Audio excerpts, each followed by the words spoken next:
தோழர்களே, என் தமிழின சொந்தங்களே, உங்கள் அனைவருக்கும் எஸ்ஜே வெப் டிவியின் இன்றைய தின வணக்கங்கள்.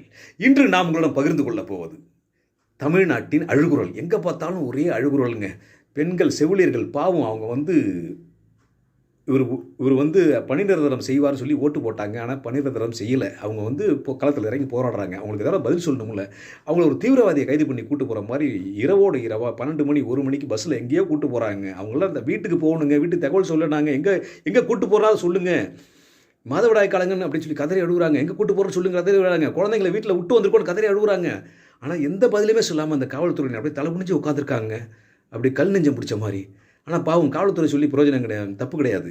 அவங்க ஏதாவது பதில் சொல்லிட்டா ஸ்டாலின் அரசு அவங்க வேலையை விட்டு தூக்கிறோம், அவங்க வேலை போயிருங்கிற பயம். இப்படி ஒரு கொடுங்கோல் ஆட்சி, ஹிட்லர் ஆட்சி தான் தமிழ்நாட்டில் நடந்துகிட்டு இருக்கு அப்படின்னு சொல்லி மக்கள் கொந்தளிச்சு போயிருக்கிறாங்க.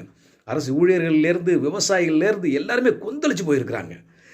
பெண்களுக்கு பாதுகாப்பு இல்லை, எங்கே பார்த்தாலும் அப்படியே கொந்தளிச்சு போய் மக்கள் அப்படியே எப்படா இந்த இன்னொரு 3 மாதம் வரும், இந்த ஆட்சியை தூக்கி எறியலான்னு சொல்லி கொந்தளிக்கிறாங்க.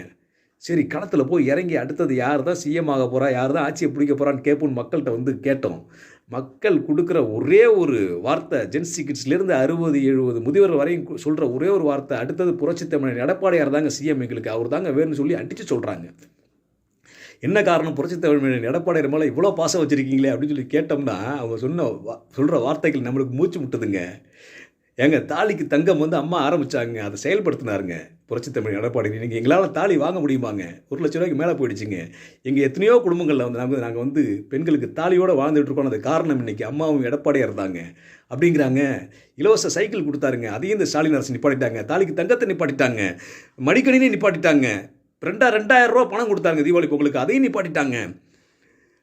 அம்மா உணவத்தை நிப்பாட்டிட்டாங்க. பசியாக இருக்கிட்டு இருந்தவங்க அங்கே போய் 5 ரூபாய்க்கு இட்லி சாப்பிட்டு பசியாக இருந்தவங்க, அதையும் நிப்பாட்டிட்டாங்க அப்படின்னு சொல்லி வாடா போடான்னு பேசுகிறாங்க. இந்த செவிலியர் ஒரு அம்மா பேசுனுச்சு, ஸ்டாலின் அவனை இங்கே வர சொல்லு அப்படின்னு சொல்லி. அந்த மாதிரி தமிழ்நாட்டில் சிஎம்ங்கிற ஒரு மரியாதையே போயிடுச்சுங்க. ஸ்டாலினால் முதல்வருங்கிற ஒரு மரியாதை போயிடுச்சு.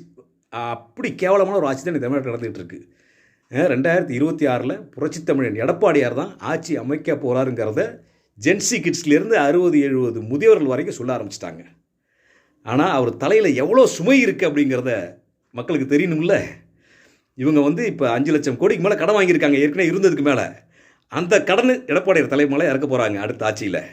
அடுத்தது மடிக்கணினி எடப்பாடியார் திரும்ப கொடுக்கணும், சைக்கிள் கொடுக்கணும், தாலிக்கு தங்கம் கொடுக்கணும், 2000 ரூபா பணம் கொடுக்கணும் தீபாவளி பொங்கலுக்கு.